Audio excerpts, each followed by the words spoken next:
Saudações, cães de Beauregard. Hoje a gente vai falar um pouquinho sobre os arautos de Beauregard, que representam, né, o conceito diferenciado do jogo, aquilo que vai dar um tempero um pouco especial para a sua campanha nesse cenário. Falando de um modo geral, para o imaginário das pessoas que vivem em Beauregard, quando se fala em arauto, elas associam automaticamente a duas coisas em particular, né? Ou aos arautos no sentido social, né, da coisa, que são aqueles mensageiros, as pessoas que trazem a notícia sobre a vinda de um rei ou a vinda de um cavaleiro, o cara que vai trazer a boa nova dessa vinda. E também eles, né, relacionam aos mensageiros do Criador, que no começo de tudo ajudaram o grande pai a organizar a sua criação, né? Os anjos, por assim dizer. Eles também são reconhecidos, né, no linguajar mais culto como angelorum ou angelum, né? Mas no populacho, digamos assim, eles são comumente chamados de arautos também.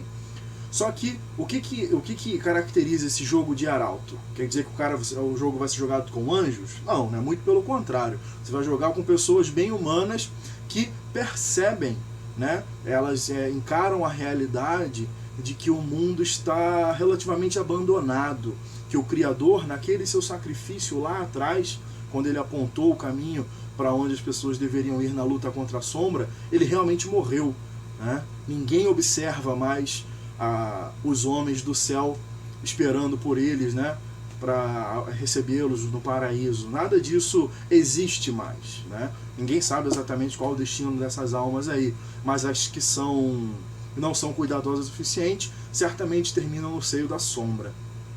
E os arautos são as pessoas que percebem isso, porque o mundo de Beauregard ele funciona da maneira, né, tradicional. A igreja dizendo que tudo está seguindo na mais perfeita ordem, as pessoas seguindo suas vidas na mais perfeita ordem. Não é, né, um rebuliço, não é um mundo pós-apocalíptico, literalmente falando, né? Apesar de ter muitos elementos que são semelhantes a esse estilo, né, de narrativa de construção. Mas não é propriamente o caso, não é propriamente isso. E por conta disso, os arautos eles vão trazer uma vertente do jogo um pouco mais pesada, um pouco mais hardcore mesmo, né? Você vai ser obrigado a confrontar a sombra mais diretamente, porque ela vai prestar mais atenção em você. Porque se o Criador perdeu, alguém venceu. E quem venceu, no caso, aí foi a sombra viva.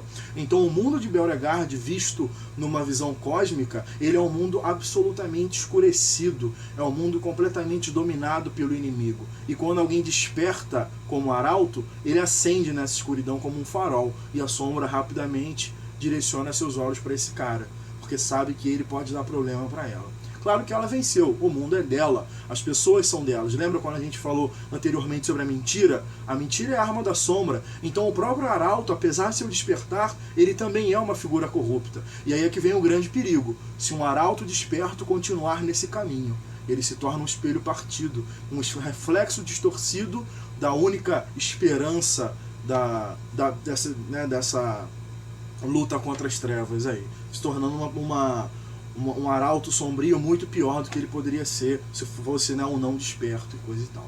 E esses arautos recebem, claro, certos dons, né? São poderes muito limitados, né? Nada heróico, nada, né, exagerado. São coisas muito sutis que ajudam ele um pouco nessa luta. Mas vale lembrar, quanto mais o arauto se faz perceber no mundo, seja ele falando para os outros sobre isso ou demonstrando seus dons, mais a sombra vai atentar para ele. Lembrem-se, a sombra é sutil. Ela não vai fazer um turbilhão de trevas e varrer esse cara da existência. Ela vai fazer o próprio mundo agir contra ele.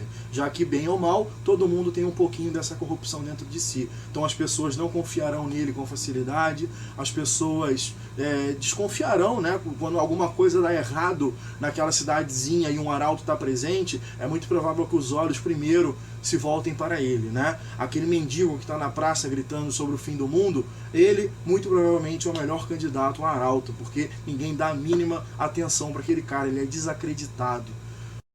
Os arautos podem vir de qualquer posição social, de qualquer cultura, de qualquer, né, meio, né? Não precisa ser um criadorista, não precisa ser um devoto da igreja para despertar como arauto. Um cara que vive lá, um vice isolado na sua tribo, no seu clã, que continua realizando lá, né, os seus rituais, né, a sua cultura ancestral, esse cara também pode despertar como um arauto.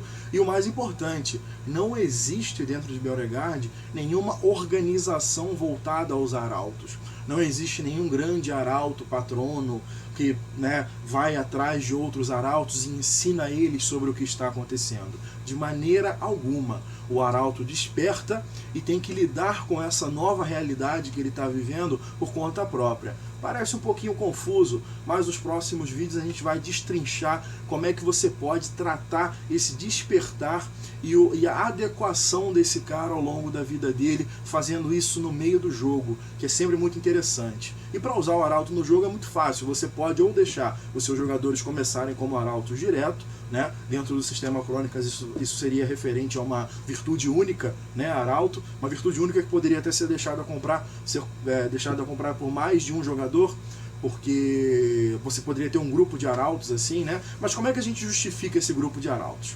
Uma coisa muito fundamental, se a mentira é a aliada principal da sombra, os arautos, por terem repudiado isso, por gerarem essa repulsão dessa mentira, dessa arma da sombra, eles acabam juntando ao redor de si pessoas com menor corrupção. Então é meio que como se o mundo, né, essa parte pouco pura ainda do mundo que está por aí, essa fosse fazendo com que os destinos desses arautos se cruzassem, fazendo com que eles, né, talvez formem grupos e coisa e tal. E nada disso impede que no futuro, ou dentro da sua própria mesa de jogo, esses jogadores formem esse grupo de arautos que consigam desenvolver a consciência do que está acontecendo com eles, né, e comecem a procurar outras pessoas que passaram pelas mesmas provações que a gente vai ver mais adiante. Beleza? Não deixa de seguir aí o nosso canal, assinar aqui o Lampião Studio, lá no Facebook também, na Beauregard RPG, e o Lampião Game Studio também, para ficar por dentro de todas as novidades. Muita coisa boa e nova tá vindo por aí.